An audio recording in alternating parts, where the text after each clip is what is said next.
안녕하세요. 삼명통의 해독 6권 이번 시간에는 마지막 시간이 되겠습니다. 다음 시간부터는 삼명통의 해독 7권을 가지고 7권에 있는 사주들을 추리해 나가도록 하겠습니다. 삼명통에서 가장 중요한 부분은 사실 삼명통의 7권이 됩니다. 또 우리가 실제 사주를 상담할 때 꼭 필요한 요점과 요소들을 그리고 추리하는 방법들을 알 수 있는 권이 바로 7권에 있는 내용들입니다. 삼명통의 7권 중에서도 여명에 관한 내용들의 사주가 완전 대박입니다. 삼명통의 6권에 있는 마지막 부분은 허중정실이고 그리고 유고 만민년 선생께서 식감별 대귀한 사주에 관한 것들을 10개 실었습니다. 그리고 만민년 선생님의 사주에 관한 담론을 또한 얘기한 것을 알아보도록 하겠습니다. 고가에 이르기를 병경갑일이 인시를 만나고 병경임이 살을 향하는 것을 추리한다 하였다. 갑임경이 지지어 좌 신에 귀하고 갑임병은 해를 취한 것. 이것은 금이 제1국이 된다. 시일에 정해진 것이 차이가 없어야 하고 변함이 없어야 한다. 이 사주는 임신, 기유, 갑진, 병인이 되는데 일간이 갑목이 되죠. 갑일이 인시를 만났습니다. 그래서 의금 제1국, 즉 금이 특사격이 된 것입니다. 다음 사주는 갑신, 을해, 병진, 경진인데 일간이 병화로서 역시 병화가 있죠. 그리고 인시가 되면은 금이 특사가 되는데 인시를 만났습니다.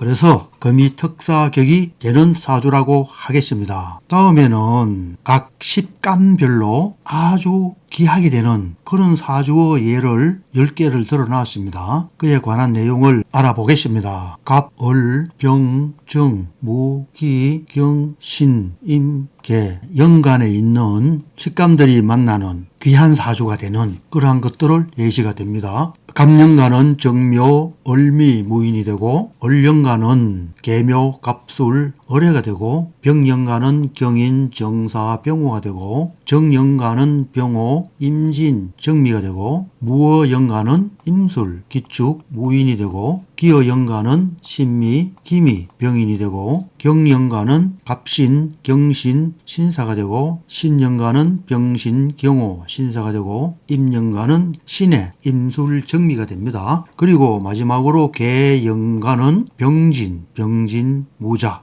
이렇게 10개의 사주가 각 10간의 연간에 해당하는 대기하게 되는 크게 귀하게 되는 사주라고 하였습니다. 이상은 각 년에 오직 일일 일시만 주가 크게 귀한 사람이 된다 이렇게 하였습니다. 응세의 건공 입업하였거나 그렇지 않으면 신선의 유업으로 나타나는 명이 된다. 앞에 예시한 사주가 건공 입업 신선의 사주가 된다고 하였습니다. 일반적인 추리법으로 이 명을 밝히기는 불가능하다. 그렇습니다. 필자도 알고 있는 간법으로서 왜 대기한 사주인가를 추리하여 보았지만 도저히 답을 얻을 수가 없었습니다. 크게 귀한 사람은 제왕을 넘을 수는 없다. 그런데 역대 장업한 군주 및 명나라 조정 등 모든 제왕에 이 사주들이 합당하게 적용될 만한 자의 사주는 없다. 그런데 내 생각에 천하는 광대하다. 일반 백성들도 이와 같은 연월일시에 생한 자가 있을진데 어찌 그 사람뿐이겠는가? 제왕들 뿐이겠는가? 그렇죠. 그러나 모두 크게 귀하게 된 것은 아닐 것이다. 중요한 것은 크게 귀한 사람은 하늘에서 내려 태어나게 되는 것이니 반드시 주된 기운을 헤아리기가 아득하니 어찌 연월일시에만 기대기는 부족한 것이 아니겠는가. 내가 살펴본 벼슬아치들과 일반 사람들의 명들 중에는 같은 자가 있는 것을 헤아릴 수 없이 많이 보았다. 벼슬아치와 일반 사람의 그 사주가 같다는 것입니다. 이렇게 같은 사주를 헤아릴 수 없이 많이 보았다 하였습니다. 이 이야기는 사주는 믿을 수 없다, 이러한 얘기도 될 수가 있겠죠. 자, 계속해서 글을 살펴봅시다. 권력이 있는 사람을 조금 논하면 가령 항무관 실황과 신계부사의 명이 같은데, 황은 군대에서 화를 당하여 사망하였고 신은 유십에서 사망하였다. 신이 먼저 죽고 황이 나중에 사망하였다. 관직의 높고 낮음도 같지 않다. 주형과 이정용도 같은 명인데 주는 임진년의 벼슬에 나아갔고 이는 개축년에 급제하였다. 주는 벼슬이 상서에 이르렀고 이는 참정에 그쳤다. 수명은 길지 않았다. 그들의 자손의 많고 적고 행동 거지에 관해서는 알 수 없어서 논하지는 못한다. 만체와 요제도 명이 같은데 많은 진사로 시작해서 관직이 경의에 이르렀고 요는 과거를 보는 것에만 그쳤고 관직은 퇴수가 되었다. 그리고 요는 자식이 많았고 많은 적었다. 많은 서북으로 귀양가서 사망하였고 요는 그렇지 않았으니 그 수명에 관한 것도 달랐다. 사마왕 또 제 형제도 같이 태어났는데 공명의 선우가 같지 않았다. 하물며 천하는 광활한 구주로 넓으니 그 많은 백성의 팔자가 같은 자가 어찌 한정되어 있겠고 또 어찌 신뢰를 다 논할 수 있겠는가. 조금 더 설명하면 화인도 노공과 명이 같은데 노공은 조정의 큰 은총을 받은 사람이었는데 큰 벌을 받아 사망하였다. 노공은 경서 기쁨이 적었고 사소한 견책으로 사망하였다. 이렇게 상반되기도 한다. 또 염가에 태어난 자식도 노공과 명이 같은데 곧 전후의 차이가 60년이 된다. 술자는 노공의 명을 근거로 염가의 자식도 같은 운명이라 하여 집안의 큰 기쁨으로 여겼고 그날이 되어 반드시 귀하게 된다고 하였다. 그런데 어린아이 때부터 방자하였고 후에는 주정뱅이가 되어 술에 취해 물에 빠져 사망하였는데 19세였다. 어떤 익힌 것에 대한 것이 이러한 연유도 생기는 바 이 또한 어긋난 것이 아니겠는가. 또 낙선록 태학의 두 선비의 명이 같아 동등하게 풀이하였는데 세월이 지나 살펴보니 벼슬을 임하였고 서로 비슷하였다. 피차의 하복을